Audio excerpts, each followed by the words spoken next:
이사야 43장 14절에서 21절 말씀 같이 읽겠습니다. 시작. 너희의 구속자요 이스라엘의 거룩한 이 여호와가 말하노라. 너희를 위하여 내가 바벨론에 사람을 보내어 모든 갈대아 사람에게 자기를 배를 타고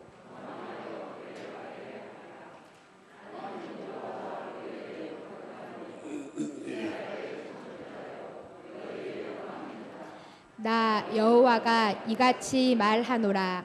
바다 가운데의 길을 큰 물 가운데에 지름길을 내고 병거와 말과 군대의 용사를 이끌어내어 그들이 일시에 엎드러져 일어나지 못하고 소멸하기를 꺼져가는 등불 같게 하였느니라.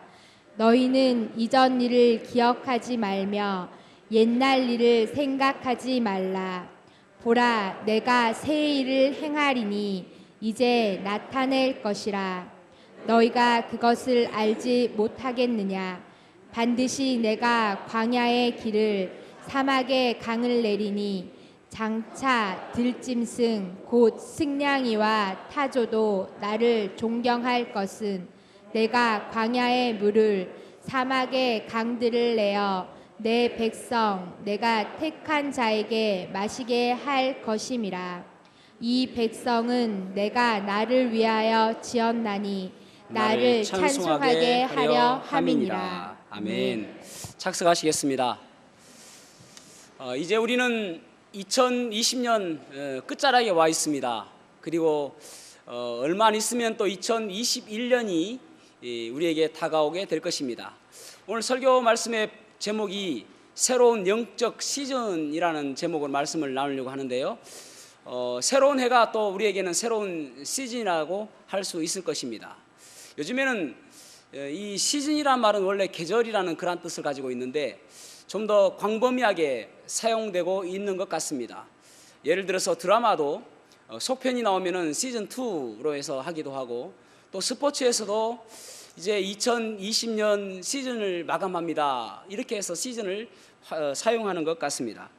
여러분, 우리에게도 이제 새로운 영적 시즌이 다가오고 있음을 기억하셔야 됩니다. 그래서 그런 이 영적 시즌을 어떻게 준비할 것인가, 어떻게 대비할 것인가, 오늘 말씀을 보려고 합니다. 봄이 오면은 파종해야 됩니다.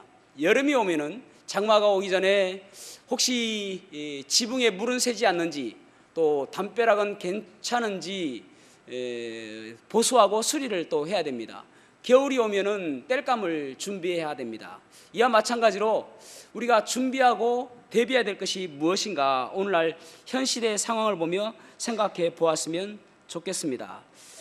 참, 우리가 평소에도 잘 준비해야 되는데, 사실은 평소에 잘 준비 못하고 좀 게으르게 지나가다 보면은 곧장 후회하기도 하죠. 그런데 영혼의 준비, 우리의 영혼의 준비를 잘못하면은 영혼을 어디에서 보낼 것인가, 그 답이 되어지는 것이죠. 그래서 우리는 영적인 부분들을 잘 준비해야 될 줄로 믿습니다.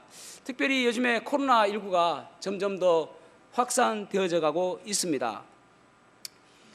이런 팬데믹 상황, 전 세계적인 상황을 바라보면서 어떻게 생각하면 이것도 우리에게 항상 보면은 인류 역사상 큰 일이 있었을 때는 또 그만큼 세상이 바뀌는 것을 보게 되어집니다. 중세 때는 흑사병이 있었죠. 페스트라고 하는 이 흑사병 때문에 사람이 5천에서 1억 명이 죽었다고 이야기를 합니다. 그러니까 엄청나게 많은 사람이 죽었죠. 그래서 세계의 많은 부분들이 바뀌었습니다. 우리나라도 1997년에 외환 위기가 왔었죠. 그래서 IMF라고 하는 위기가 왔었습니다. 그 일이 있고 나서 많은 실직자들이 대량 생산되었고, 또 경제적으로 여러 가지 어려움이 있었고, 또 지금까지도 후유증에 시달리고 있습니다. 또 기업의 구조가 완전히 바뀌게 되는 그러한 일을 우리가 경험하게 되었습니다. 그러니까 지금의 우리의 위기 가운데서 우리가 그저 넋놓고 있을 것이 아니라 우리가 무엇을 준비해야 될지 한번 점검해 보아야 될 것입니다. 여러분, 여기 본문의 말씀에 보면은 하나님께서 어떤 계획을 가지고 계시는데 과거와 미래의 어떤 하나님이신지를 말씀하고 있습니다. 과거가 우리에게 중요한 것은 무엇이냐면은 내일을 예측할 수 있기 때문에 그렇습니다. 오늘 본문의 말씀을 다시 한번 보자면은 과거에 어떤 하나님이셨는가, 여기 16절에서 17절 말씀을 읽어보겠습니다. 43장 16절에서 17절 시작. 나 여호와가 이같이 말하노라. 바다 가운데의 길을 큰 물 가운데에 지름길을 내고 병거와 말과 군대의 용사를 이끌어내어 그들이 일시에 엎드러져 일어나지 못하고 소멸하기를 꺼져가는 등불 같게 하였느니라. 아멘.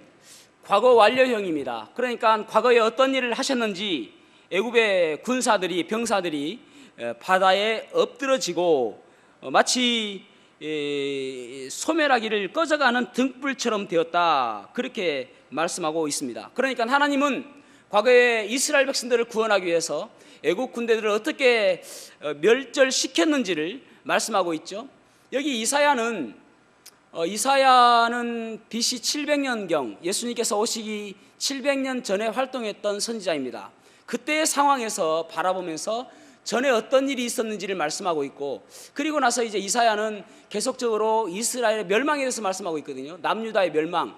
그러니까 앞으로 110년, 120년 정도 있으면은 유다는 망할 것이다. 그러니까 BC 586년에 이스라엘, 유다가, 남유다가 망했단 말이죠. 그래서 약 120년이 지나면은 곧 망하게 될 것인데, 그때에 하나님께서 어떤 일을 하실 것인지를 계속적으로 말씀해 주고 있는 것입니다. 그러니까 그렇게 크게 역사하셨던 하나님, 그 하나님께서 18절부터 19절 보겠습니다. 18절에서 19절 시작. 너희는 이전 일을 기억하지 말며 옛날 일을 생각하지 말라. 보라, 내가 새 일을 행하리니 이제 나타낼 것이라. 너희가 그것을 알지 못하겠느냐. 반드시 내가 광야의 길을, 사막의 강을 내리니. 아멘. 아멘. 여기 보면은 잊어버려라, 기억하지 말아라, 이 말은 무슨 말이냐면은 그런 하나님이었던 것을 생각해봐라. 그렇게 이런 것들은 아무것도 아니다. 앞으로 더 큰 일들을 할 것이다. 그것이 너희들이 생각할 때, 야, 하나님께서는 대단하신 분이시구나, 그렇게 생각하는데 그것들은 다 잊어버려라. 이보다 더 큰 일을 하게 될 터인데 너희들이 뭡니까, 여기 광야에 길을 내고 사막에 강물을 내겠다, 그렇게 말씀하고 있습니다. 여러분, 하나님께서는 어떤 하나님이신가, 그것을 계속적으로 말씀하고 있는데, 성경에 보면은 이 예언을 보면은 때로는 이중적 예언, 삼중적 예언까지도 하시는 것을 보게 되어집니다. 그러니까 결국은 이 이스라엘 백성들이 바벨론의 포로로 잡혀가게 될 터인데, 거기에서 다시 회복될 것이다, 너희들이 있는 그 땅으로 다시 오게 될 것이고 그 땅이 풍요롭게 될 것이다, 그것이 1차적인 예언의 성취입니다. 그 다음에 2차적인 예언의 성취는 언제냐면은 1948년에 AD 70년에 타이투스 장군에 의해서 모든 성전이, 그 예루살렘 성전이 무너지고 그 이스라엘 사람들이 다 흩어지게 되었습니다. 그래서 그들의 이스라엘이라는 나라가 없어지게 되었죠. 그러면서 세상 사람들은 이스라엘은 더 이상 이 땅에 없다라고 생각했는데, 하나님께서 하나님의 섭리로, 하나님의 주권으로 1948년에 그들이 하나님께서 약속하신 그 땅으로 다시 가게 되었어요. 그때 이스라엘 국가가 생기게 된 것입니다. 그것이 2차적인 예언의 성취입니다. 3차적 예언 성취는 언제인가? 예수님께서 다시 이 땅에 오셔서 그 예루살렘 그곳에 다시 하늘로부터 성전이 내려오게 되어지고 천년 왕국이 이루어지는 그때가 3차적인 예언의 성취입니다. 그러니까 계속적으로 이사야는 그렇게 이야기하고 있는 거예요. 이때까지 한 것은 아무것도 아니다. 앞으로 더 큰 일을 하게 될 것이다, 그렇게 말씀하고 있는 것입니다. 15절 보십시오. 43장 15절에는 어떤 하나님인가? 나는 여호와 너희의 거룩한 이요 이스라엘의 창조자요 너희의 왕이니라. 아멘. 하나님께서는 이스라엘의 창조자이고 너희의 왕이기 때문에 앞으로 이런 놀라운 일들을 하게 될 것이다 라고 지금 말씀해 주고 있는 것입니다. 여러분, 인류 역사상 큰 이벤트가 3번 있습니다. 첫 번째 이벤트가 무엇입니까? 가장 큰 이벤트예요. 첫 번째 이벤트가 BC 4000년경에 이 땅을 창조하신 것입니다. 지구를 창조하시고 그리고 사람을 창조하신 것이 가장 큰 이벤트입니다. 두 번째 이벤트가 무엇이냐면은 예수님께서 하나님의 아들이신 예수 그리스도께서 인간의 몸을 입고 이 땅에 오신 사건입니다. 그것을 세상 사람들도 놀라운 일이다라고 해서 AD와 BC로 구분했습니다. 그 예수님께서 탄생하신 그 전을 BC, Before Christ, 그리고 예수님께서 탄생하신 그 이후를 아노 도미니, 주님께서 오시고 난 이후라고 그렇게 구분을 해놨습니다. 그리고 마지막으로 이 땅에 오실 예수 그리스도, 다시 재림하실 예수 그리스도, 초림과 재림 그리고 창조, 이 세 가지가 이 인류 역사상 가장 큰 세 가지 이벤트라고 할 수 있을 것입니다. 그러니까 성경도 보면은 성경의 구약의 모든 주제는 무엇이냐면은 앞으로 오실 예수 그리스도, 오실 예수 그리스도에 대한 기록이 구약 성경의 주제입니다. 신약 성경은 오신 예수 그리스도에 대한 이야기를 기록하고 있습니다. 그리고 요한계시록은 다시 오실 예수 그리스도. 그러니까 성경은 오직 예수 그리스도가 주인공이란 말입니다. 그래서 이 왕 대신 하나님께서 이 여러 가지 기적들을 베푸시고 이런 일들을 베푸셨는데 이것은 아무것도 아니고 앞으로 더 큰 일들을 이루게 될 것이다 라고 말씀하고 있는 것입니다. 여러분, 오늘날 코로나19가 하나님께서 허락하신 것이라면, 하나님의 섭리 가운데 이 땅에 이 온 세계에 코로나가 창궐하고 있다면 이것은 하나님의 특별한 계획이 있음을 기억하셔야 됩니다. 이것이 사탄 마귀에게서는 또 하나님과 그리스도인들을 더 멀리 떨어지게 하는 그러한 일을 하려고 할 거예요. 그 다음에 또 세상 정부들도 더욱더 우리를 방해하게 될 것입니다. 그러나 하나님께서는 한 번도 주무시지 아니하시고 한 번도 쉬지 않으신 분이 하나님이십니다. 우리가 흔히 이야기하는 구약 성경과 신약 성경의 그 중간, 신구약 중간 시대가 있습니다. 그것이 400년 침묵 기간이라고 이야기합니다. 그렇다면 하나님께서 그때는 침묵하셨나요? 그때는 일하시지 않으셨나요? 그때는 어떤 일을 하셨냐면은 언어를 통일시키시고, 그러니까 그리스어로 다 통일시키시고, 또 도로를 확장시키시고, 복음이 잘 증거될 수 있도록 확장시키시고, 이스라엘 사람들로 하여금 메시아 대망사상, 주님 빨리 오십시오라는 그런 대망사상을 고치시키시는 일을 400년 동안 하셨습니다. 그리고 400년이 끝난 그때에 예수님께서 이 땅에 오신 것입니다. 하나님께서는 한 번도 쉬신 일이 없이 끊임없이 일하시는 분이셨습니다. 그래서 이 43장 21절에 보면은 이 백성은 내가 나를 위하여 지었나니 나를 찬송하게 하려 함이라. 하나님께서는 하나님을 찬송하기 위해서 우리를 지었다라고 말씀하고 있는 것입니다. 하나님을 위해서, 하나님을 영광스럽게 하기 위해서 우리를 지었다. 그러니까 여러분, 우리의 목적이 잘 먹고 잘 사는데 우리의 목적이 되어서는 안 됩니다. 어떻게 하면 하나님의 영광을 위해 살까? 어떻게 하면 하나님을 높이며 살 수 있을까? 그런 고민을 하며 살아야 되는 것입니다. 여러분, 우리에게 받은 달란트가 있습니다. 또 특별한 재능이 있을 수 있습니다. 그 모든 것들이 하나님의 영광을 위하여 쓰임받는 데 사용되어져야 승리하는 인생이 될 수가 있는 것입니다.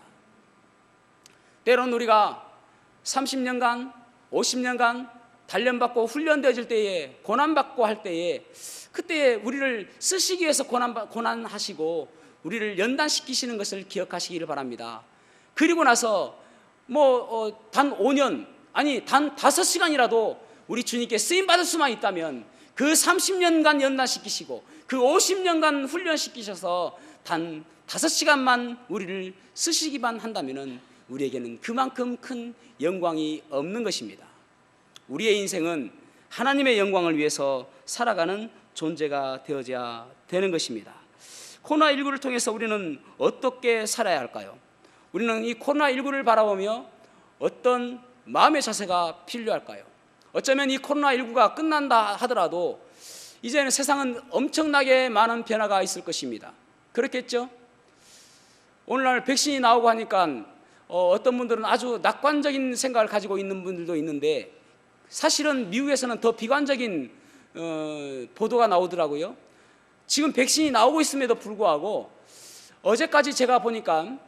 백신으로 그 코로나로 인해서 전 세계 사망자가 몇 명이냐면은 151만 8,668명이었습니다. 어제까지. 꽤 많이 죽었죠? 그런데 미국 전문가들에 의하면은 지금 백신이 나온다 하더라도 4월 1일까지 50만 명이 넘게 더 죽을 것이다 라고 이야기합니다. 그러니까 백신이 나오고 또 코로나가 종식된다 할지라도 사실은 우리의 인생에 있어서는 더 나쁜 것들이 올 수 있고 그렇게 낙관적이지 않다라는 것입니다. 그렇다면은 이 코로나 이후에 우리를 기다리고 있는 것이 어떤 것인지는 우리는 짐작할 수 없습니다. 그렇지만은 한 가지 생각할 수 있는 것은 무엇이냐면은 주님이 오실 날이 점점 가까워오고 있다는 것입니다. 주님이 오실 날이 점점 가까워오고 있습니다. 그래서 우리의 믿음을 잘 지켜야 되는 것입니다. 이 새로운 영적 시즌에 우리는 어떻게 살아야 될지, 첫 번째로는 다시 오실 주님께 시선을 고정시켜야 함을 볼 수가 있습니다. 다시 오실 주님께 시선을 고정시켜야 된다. 코로나19를 통해서 그동안 믿음이 좋다고 생각했던 사람들이 그 믿음의 민낯을 낱낱이 보여주는 그러한 일을 우리는 경험할 수 있었습니다. 사실상은 믿음이 별로 없었던 사람들, 겉으로는 믿음이 좋은 것처럼 보였는데 코로나19라는 그런 아주 무서운 것이 오니까 결국은 믿음의 모습이 발가벗기듯 보여졌다는 것을 우리는 알게 되는 것이죠. 누가복음 18장 8절에 보면 내가 너희에게 이르노니 속히 그 원한을 풀어주시리라. 그러나 인자가 올 때에 세상에서 믿음을 보겠냐 하시니라. 이 말씀은 무슨 뜻이냐면은 주님께서 이 땅에 오실 때에 믿음이 있는 것을 찾을 수 있겠느냐 그런 말입니다. 그만큼 믿음의 사람들이 부족할 것이다 라는 말입니다. 왜냐하면 세상은 가면 갈수록 우리를 공격해오고 우리가 믿음을 갖는데 더 힘들게 만들기 때문에 그렇습니다. 그러니까 이 말씀을 다시 한번 말씀을 드린다면 주님께서 오실 때에는 믿는 사람이 바닥날 때에 그때 주님께서 오실 것이다. 그런 말로 바꾸어서 이야기해도 크게 무리가 없는 그런 말씀입니다. 여러분, 우리는 지금은 그 어떠한 일이 있다 하더라도 나는 주님만을 사랑하며 믿겠습니다라고 이야기하는데 정말 우리는 그 어려운 상황이 온다 하더라도 믿을 수 있을까요? 우리의 믿음의 크기는 얼마 정도 될까요? 마가복음 6장에 보면은 이러한 이야기가 나옵니다.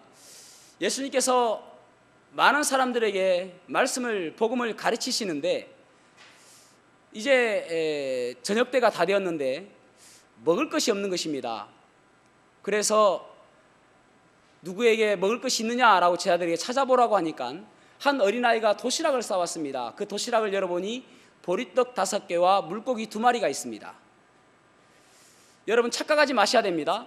이 보리떡 5개와 물고기 2마리는 한 어린아이의 도시락입니다.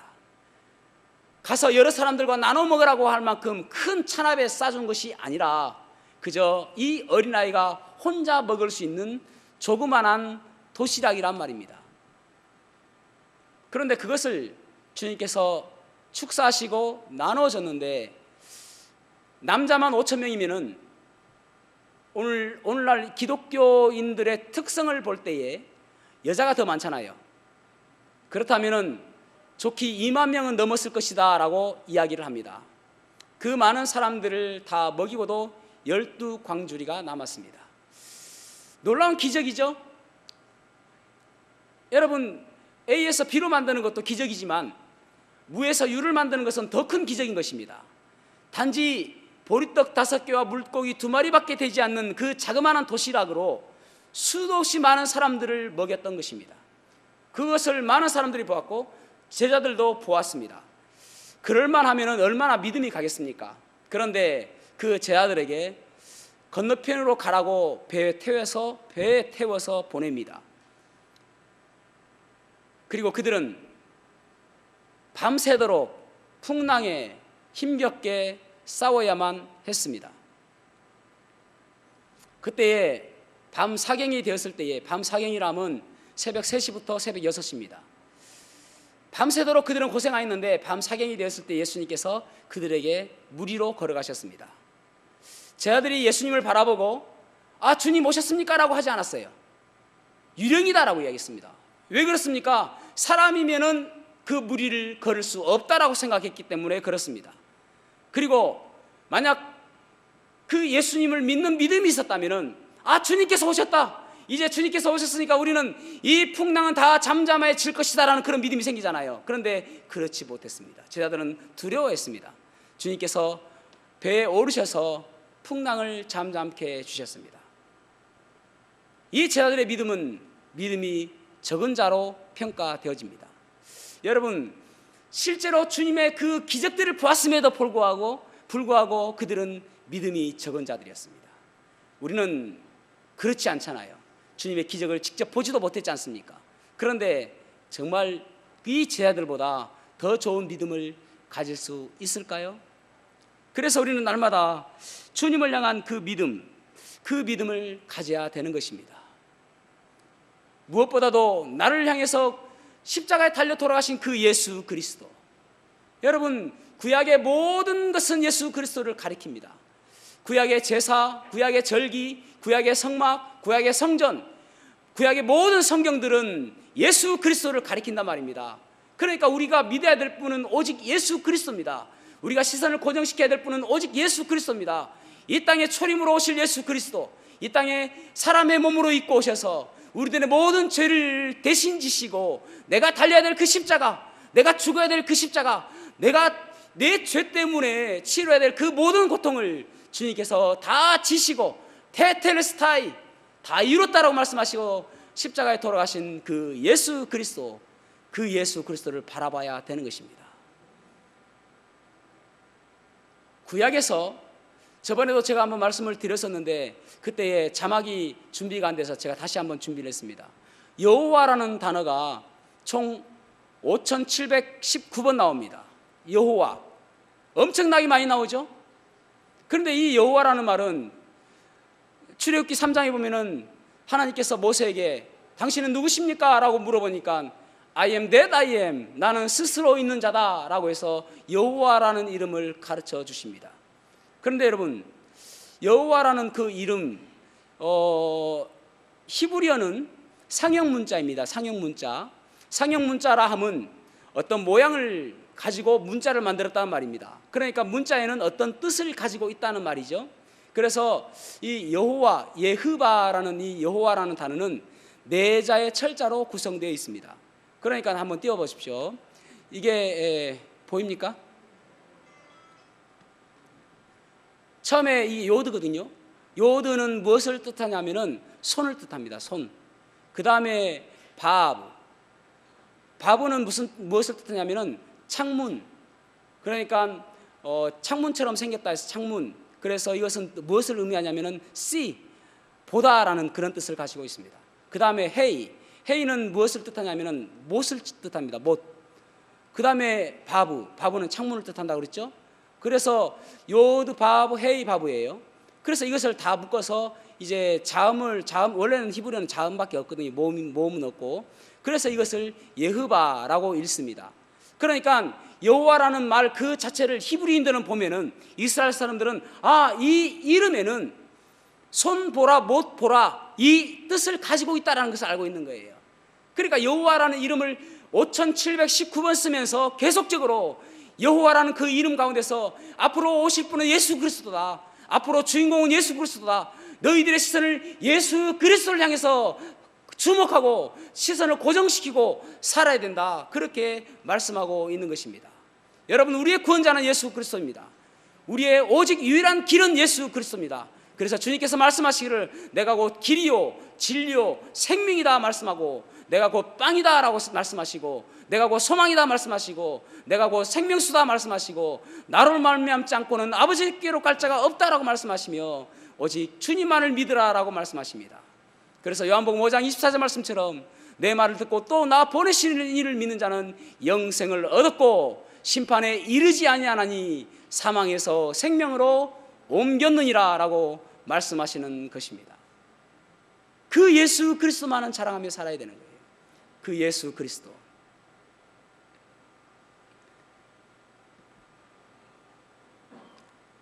오늘날 여러분, 주님께서 오실 날이 가까워오고 있다는 것은 무엇을 어떻게 알 수 있겠습니까? 올해 우리의 주제가 마라나타입니다. 아멘 주 예수여 오시옵소서라는 그 뜻 마라나타, 주 예수여 오시옵소서. 그런데 우리가 끊임없이 주님께서 오실 날이 다가오고 있다라는 사실을 우리는 생각하며 살아야 되는데 어떻게 알 수 있냐는 것이죠. 성경에 보면은 마태복음 24장이나 또 누가복음 17장이나 또 데살로니가 후서 2장이나 끊임없이 주님께서 오실 때는 이러한 징조가 있을 것이다 라고 이야기를 합니다. 주님께서 오실 때에는 누가복음 17장에 보면은 노아의 때와 같은데, 노아의 때는 시집가고 장가가고 먹고 마시고 사고 팔고 집 짓고 그렇게 살아갈 때 주님께서 오신다. 그러니까 도무지 영적인 게는 관심이 없고 세상 살아가는 데만 관심이 있을 때에, 물론 여러분 시집가고 장가가는 거 나쁘지 않습니다. 먹고 마시는 것 필요합니다.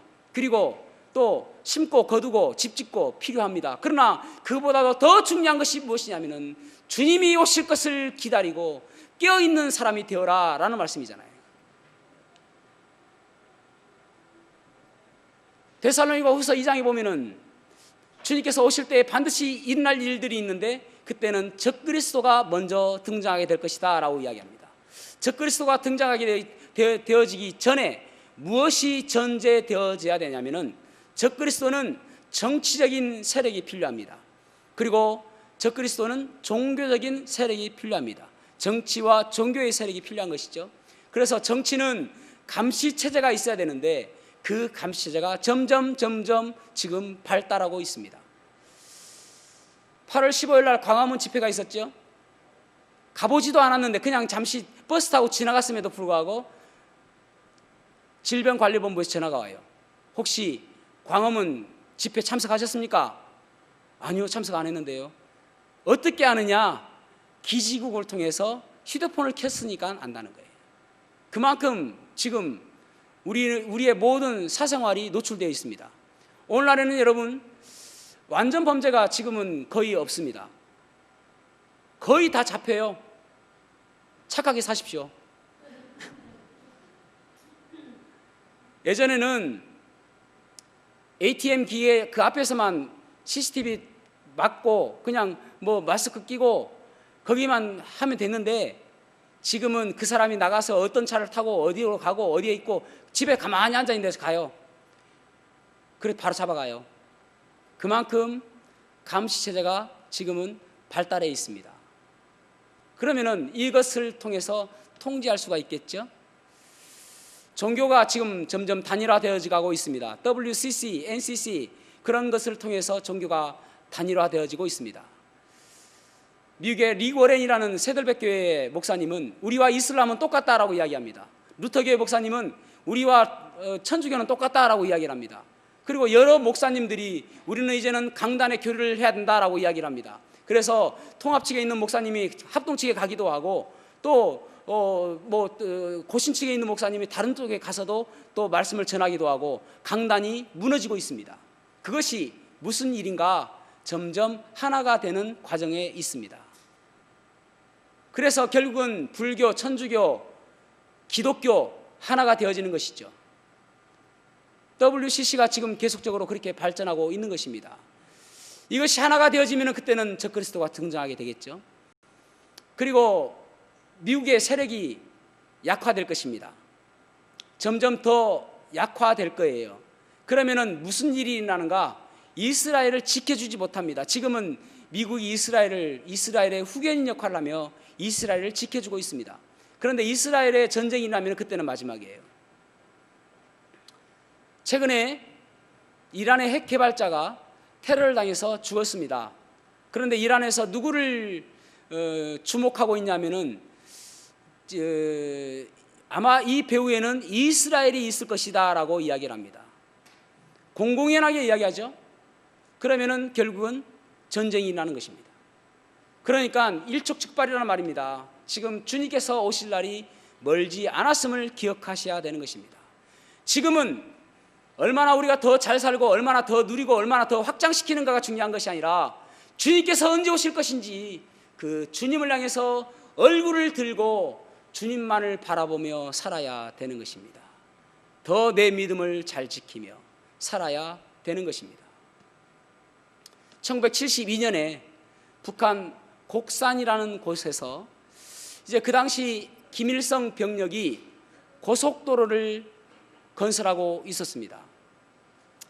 그런데 고속도로를 쭉 이렇게 이제 중장비가 지나가는데 싱크홀처럼 어느 한 곳에서 웅덩이가 있고 갑자기 중장비가 그 웅덩이에 빠지게 되었습니다.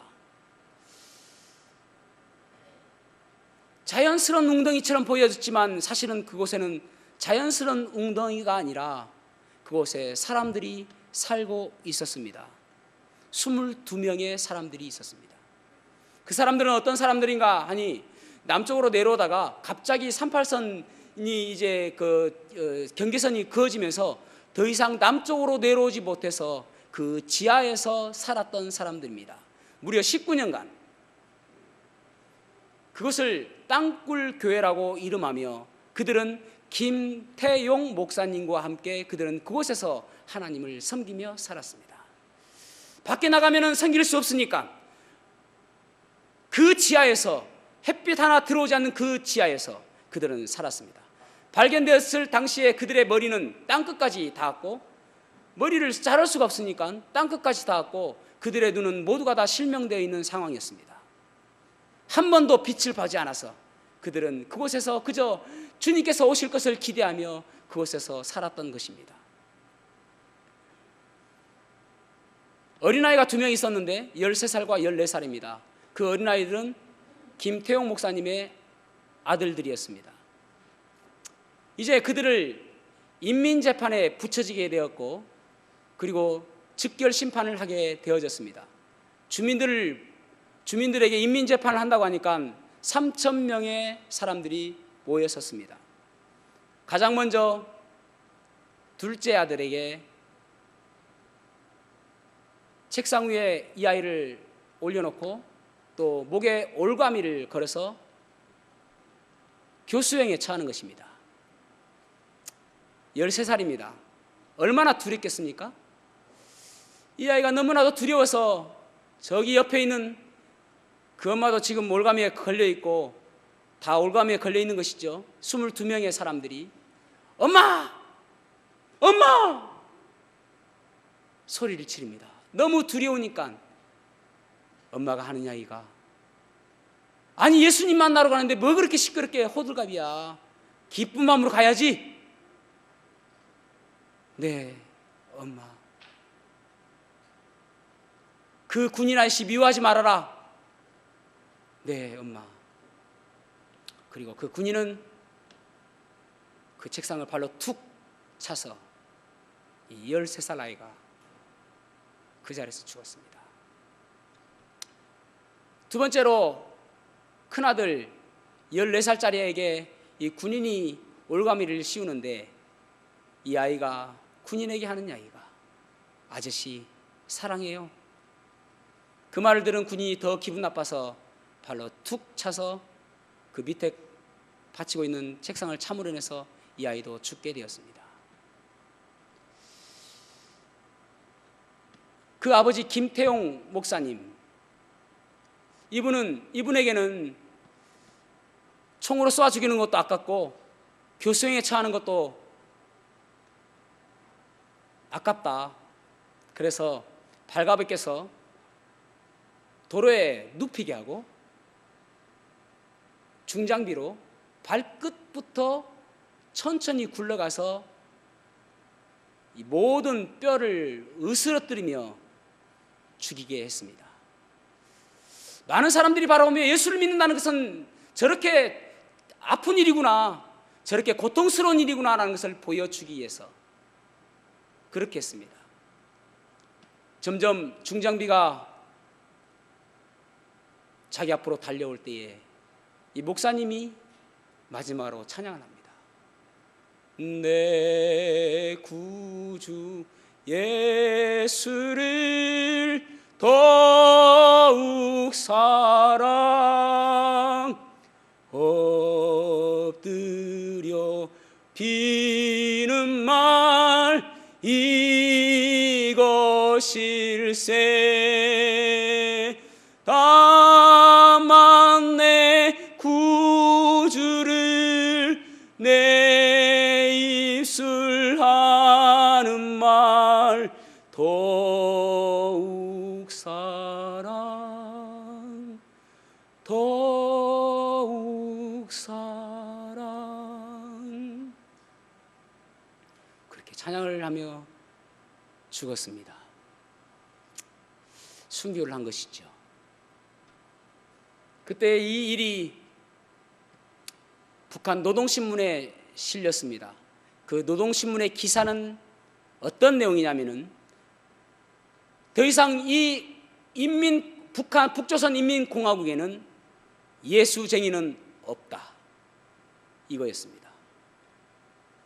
여러분, 지금도 북한에는 예수쟁이가 있습니다. 지금도 주님을 믿는 사람들이 있단 말입니다. 왜 그렇습니까? 그들은 지금도 하늘을 향해서 우리 주님께서 언제 오실지 기다리고 있는 것입니다. 초림 때 주님께서 오셨던 것처럼 주님께서 다시 오실 것이라는 믿음으로, 초림 때 주님께서 오신 것은 우리를 지옥에서 건지시기 위해서, 우리를 구더기도 죽지 않고 불과 유황이 꺼지지 않는 그곳에서 우리를 건져주시기 위해서, 우리의 모든 죄를 용서하시기 위해서 이 땅에 오신 그 주님께서 3일 만에 부활하시고 승천하심으로 인해서 다시 오시겠다고 약속하신 그 주님께서 다시 오실 것이라고 믿고 그들은 주님을 향해서 바라보고 지금도 지하에서 주님을 믿고 있는 것입니다. 그래서 히브리서 기자는 이렇게 이야기하잖아요. Let us fix our eyes on Jesus. Let us fix our eyes on Jesus. 주님께 시선을 고정시켜라. 주님만 바라봐라. 어쩌면 코로나 이후에 우리는 더 힘들게 믿음 생활을 할지도 모르겠습니다. 우리에게도 그런 일들이 우리에게 요구될지도 모르겠습니다. 우리의 목숨을 내놓아야 될 그런 상황이 우리에게도 올지도 모르겠습니다. 그러나 여러분, 그때마다 주님을 바라봐야 됩니다. 주님께 시선을 고정시키고 나를 사랑하사 나를 위해 십자가에 달려 돌아가신 그 주님을 바라보고 우리가 살아가야 되는 것입니다. 그것이 우리의 믿음이어야 됩니다. 주님께서 언제 오실지, 지금 내가 무엇을 누리며 살 것을 생각하지 마시고 주님께서 언제 오실지를 바라보며 살아가는 저와 여러분이 되기를 주님의 이름으로 축복합니다. 두 번째로는 우리가 이 영적 시즌에는 모든 것을 주님께 맡겨야 됨을 알 수가 있습니다. 모든 것을 주님께 맡겨야 된다. 참 이 코로나19라는 이 바이러스가 대단합니다. 그죠? 이게 얼마나 지능이 높으냐면요, 지금은 우리나라에서 가장 이제 지금 무서운 것이 무엇이냐면은 무증상 바이러스 감염자입니다. 무증상 바이러스 감염자. 전혀 증상이 나타나지 않는 거예요. 이 바이러스가 숨기고 있는 것입니다. 내가 증상을 나타내면 이 사람이 열이 나고 기침을 할 텐데 내가 증상을 나타내지 않아야지 라고 숨기고 있는 거예요. 그래서 그 사람을 숙주 삼아서 다른 사람에게 감염시키는 것입니다. 그러니까 증상이 없으니까 자유스럽게 밖에 다니고 자유스럽게 사람 만나고 자유스럽게 마스크 던져버리고, 아니 나 증상이 없으니까. 여러분, 그래서 증상 없어도 마스크 끼셔야 돼요. 얼마 전에 보니까 어느 교회에서 3명의 확진자가 생겼는데 600명인가 모였는데 한 명도 감염이 되지 않았다고 그러죠. 왜 그런가? 마스크를 끼고 있었기 때문에. 그래서 마스크를, 백신보다도 더 좋은 백신은 마스크다라고 이야기하지 않습니까? 마스크 끼셔야 돼요. 그러니까 이런 무증상 바이러스 감염자들 이런 거 보면은 참 사람이 얼마나 약한지 알 수 있잖아요. 그것 하나 못 잡고. 그렇지 않습니까? 사람은 그만큼 약합니다. 아무리 우리가 계획하고 아무리 우리가 어떤 것들을 생각할지라도 하나님께서 함께하지 아니하시면 우리는 그것을 이룰 수가 없음을 기억하셔야 됩니다. 그래서 모든 계획을 하나님께 맡겨야 되는데, 잠언 16장 1절 말씀을 읽어보겠습니다. 잠언 16장 1절 말씀 시작. 이 백성은 내가 나를 위하여 지었나니 나를 찬송하게 하려 함이니라. 아멘.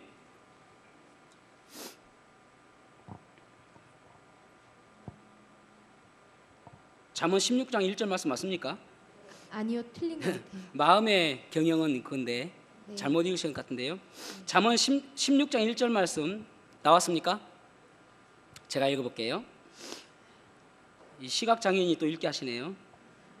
마음의 경영은 사람에게 있어도 말의 응답은 여호와께로부터 나오느니라. 그렇게 말씀하고 있습니다.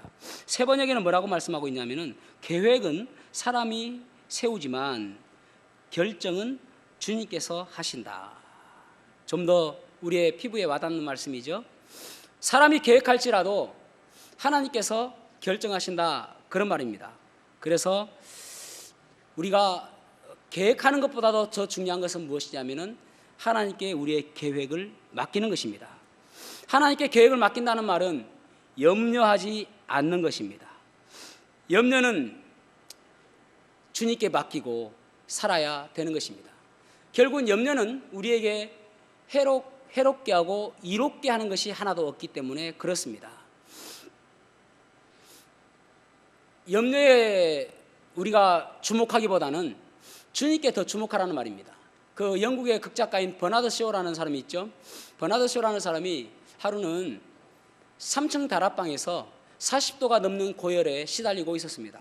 이러다 내가 죽겠다, 그런 생각을 갖게 되어졌죠. 그래서 친구 의사에게 연락을 해서 빨리 와서 나 좀 돌봐달라, 그런 이야기를 부탁을 했습니다. 그런데 친구가 올 생각을 안 하는 거예요. 아니, 좀 빨리 와서 내 열 좀 떨어뜨리면 좋겠는데 왜 이렇게 안 오는가. 그래서 하도 기다리다 있는데 갑자기 1층에서 막 달려오는 소리가 나더만은 3층 다락방 문을 딱 열면서 이 사람이 푹 쓰러졌어요, 친구가. 그러니까 이 버나드 쇼가 갑자기 쓰러지니까 놀랬지 않겠습니까? 그죠? 그래서 침상에서 막 내려와 가지고 심장에 귀를 대보니까 심장은 뛰고 있어요. 그래서 또 허리띠도 풀고, 그리고 막 어떻게 하다가 인공호흡도 하고 엄청 고생을 했습니다. 그런데 친구가 살아나는 거예요. 야, 살았다. 너무너무 기쁜 거예요. 그래서 이제 친구가 왕진 가방을 딱 들더만은 나 간에 왕진비 주세, 왕진비 달라고 하니까, 아니 이 사람아, 내가 자네를 살렸는데 내가 왜 왕진비를 줘? 아니 자네는 내가 와서 쓰러지니까 자네의 아픈 것들을 다 잊고 땀나도록 이렇게 하는 거 보니까 지금 다 낫지 않나? 내 치료법이 이거야. 아니, 다른 것에 관심을 가져버리니까 자기의 아픈 것들은 기억을 하지 못하더라는 것입니다. 여러분, 염려보다는, 물론 코로나 염려가 되죠. 염려되고 걱정되지 않습니까? 그래서 예배에도 나오는 것도 두렵고, 사실 염려보다는 주님께 맡기시기 바랍니다. 주님께 맡기게 되어지면은, 물론 우리가 코로나 걸릴 수도 있습니다. 코로나 걸릴 수 있고, 또 어떻게 생각하면 코로나 때문에 죽을 수도 있습니다. 그러나 여러분, 그것이 우리의 소망이 아니잖아요.